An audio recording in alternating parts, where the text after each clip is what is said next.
আজকে বানিয়েছি ব্রেড পকোড়া। সকালে টিফিন বা বিকালে টিফিনে কিন্তু অসাধারণ একটা রেসিপি। দেখতে থাকুন আমার রেসিপিটা আমি কিভাবে বানিয়েছি। যদি ভালো লেগে থাকে তাহলে আমার চ্যানেলে অবশ্যই কমেন্ট করে জানাবেন। নমস্কার বন্ধুরা, কুকিং অর্পিতাতে আপনাদের সবাইকে স্বাগত জানাই। আশা করি আপনারা সবাই ভালো আছেন। আমি আজকে বানাচ্ছি ব্রেড পকোড়া। আমার যদি এই রেসিপিটা আপনাদের ভালো লেগে থাকে তাহলে আমার চ্যানেলে একটা সাবস্ক্রাইব করে দেওয়ার অনুরোধ রইল। আমি এই যে নিয়ে নিয়েছি ব্রেড। আমি ব্রেডটাকে প্রথমে কেটে নেব। আমি এবারে ব্রেডটাকে কেটে নিচ্ছি। এই যে দেখুন এইভাবে দুভাগ হয়েছে। আমি এইভাবে ওরা সমস্ত ব্রেডটাকে কেটে নেব।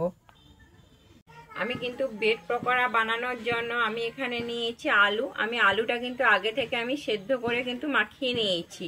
আর আমি এখানে মশলা নিচ্ছি গোটা জিরে নিয়েছি 1 চামচ, আমি ঝাল লঙ্কার গুঁড়ো নিয়েছি 1 চামচ, আর নিয়েছি আমি জোয়ান নিয়েছি 1 চামচ, গোটা ধনে নিয়েছি 1 চামচ, আর নিয়েছি কালো জিরে 1 চামচ, আর এখানে আমি অল্প একটু খাবার সোডা নিয়েছি, আর নিয়েছি গরম মশলার গুঁড়ো 1 চামচ, আর নিয়েছি জিরে গুঁড়ো 1 চামচ, আর এখানে আমি নিয়েছি কাঁচা লঙ্কা, পেঁয়াজ আর ধনেপাতা। পেঁয়াজটা আপনারা দিতেও পারেন, নাও দিতে পারেন। নিয়েছি হলুদ, আর নিয়েছি লবণ, আর নিয়েছি বেসন। আমি ব্রেড পকোড়া বানানোর জন্য আমি কিন্তু আলুর মশলাটা আগে রেডি করে নেব। আমি কড়া বসিয়ে দিয়েছি। আমি কড়াতে সাদা তেল দিয়েছি। আমার তেলটা গরম হয়ে গেছে। আমি প্রথমে দিয়ে দিচ্ছি ধনে। আমি যে গোটা ধনে নিয়েছিলাম গোটা ধনেটা দিয়ে দিচ্ছি। আমি এরপরে দিয়ে দিচ্ছি গোটা জিরে। আমার জিরে আর ধনেটা ভাজা হয়ে গেছে। আমি এরপরে দিয়ে দিচ্ছি কুচানো পেঁয়াজটা, আর দিচ্ছি আমি কাঁচা লঙ্কা।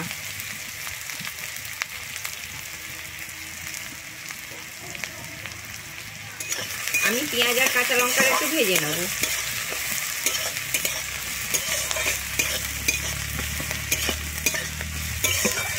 দিয়ে দিচ্ছি। আমার পেঁয়াজটা ভাজা হয়ে গেছে। আমি এরপরে দিয়ে দিচ্ছি এখানে জিরে গুঁড়ো।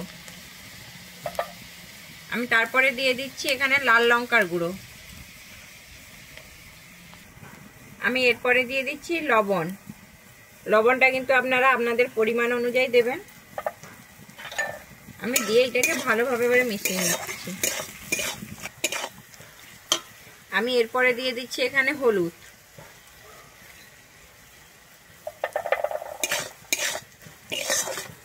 আমার মশলাটা কিন্তু খুব ভালোভাবে ভাজা হয়ে গেছে।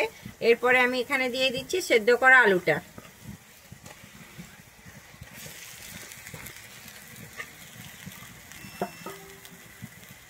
সেদ্ধ করা আলুটা দিয়ে কিন্তু আমি মশলার সঙ্গে ভালোভাবে মিশিয়ে নেব।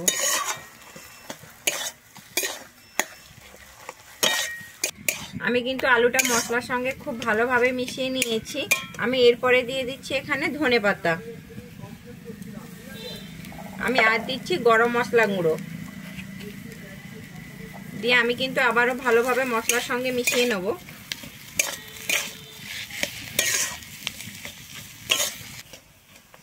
আমার আলুর পুরটা কিন্তু খুব সুন্দর কষানো হয়ে গেছে।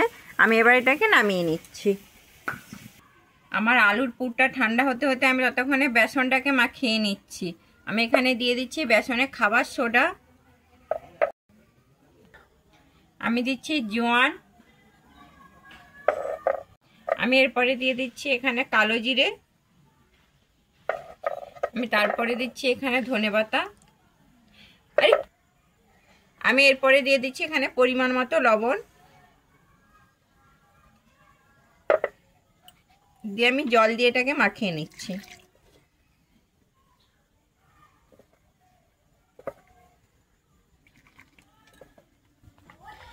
আমি বেসনটা কিন্তু জল দিয়ে খুব ভালোভাবে মেখে নিয়েছি। দেখুন এইভাবে এরকমভাবে রেখেছি। বেসনটা কিন্তু একটু খুব ভালোভাবে ফেটিয়ে নিতে হবে। আমি এরপরে দিয়ে দিচ্ছি উপর থেকে এখানে ধনেপাতা কুচি দিয়ে আমি ধনেপাতা কুচিটা আবারও বেসনের সঙ্গে একটু ভালোভাবে ফেটিয়ে নেব।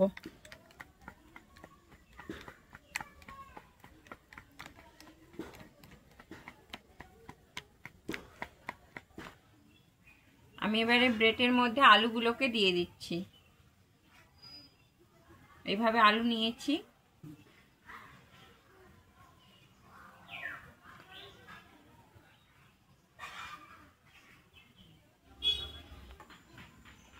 আমি এইভাবে আলু দিয়েছি, দিয়ে আমি উপর দিয়ে আর একটা ব্রেড দিয়ে দিচ্ছি, দিয়ে আমি আলতোভাবে এরকমভাবে একটু ঝেঁকে দেবো।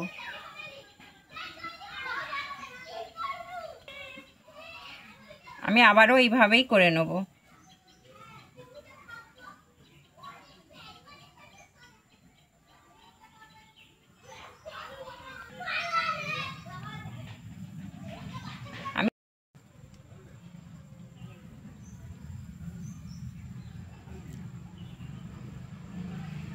এটা কিন্তু খেতে খুবই ভালো লাগে গরম গরম। সকালে টিফিন বা বিকালে টিফিন হিসাবে আপনারা এটাকে বানাতে পারেন। এটা খেতে কিন্তু খুবই অসাধারণ লাগে। আমি এইভাবে বাদবাকিগুলোকে বানিয়ে নিচ্ছি। এটা সাদা তেলে ভেজে নেব, তাই আমি তেল দিয়ে দিয়েছি। আমার তেলটা গরম হয়ে গেছে। আমি এবারে ব্রেডগুলোকে একটা একটা ভাবে ছেড়ে দিচ্ছি। এই দেখুন নিয়েছি, নিয়ে আমি এই বেসনের মধ্যে কিন্তু ডুবিয়ে নিচ্ছি।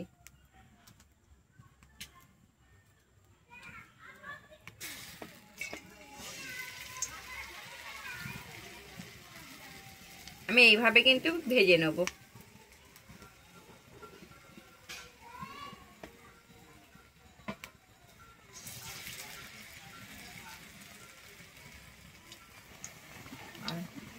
আমি খুন্তি দিয়ে কিন্তু এইভাবে একটু দেখে নেব।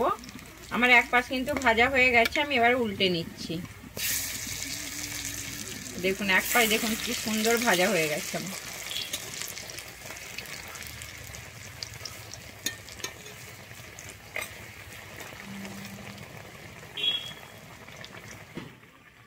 আমি কিন্তু এক পাশ উল্টে দেখে নিচ্ছি যে আমার ভাজা হয়েছে নাকি।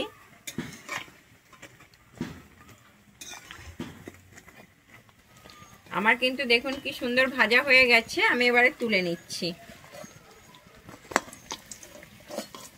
এটা কিন্তু খেতে অসাধারণ লাগে, একবার বাড়িতে একবার বানিয়ে দেখতে পারেন।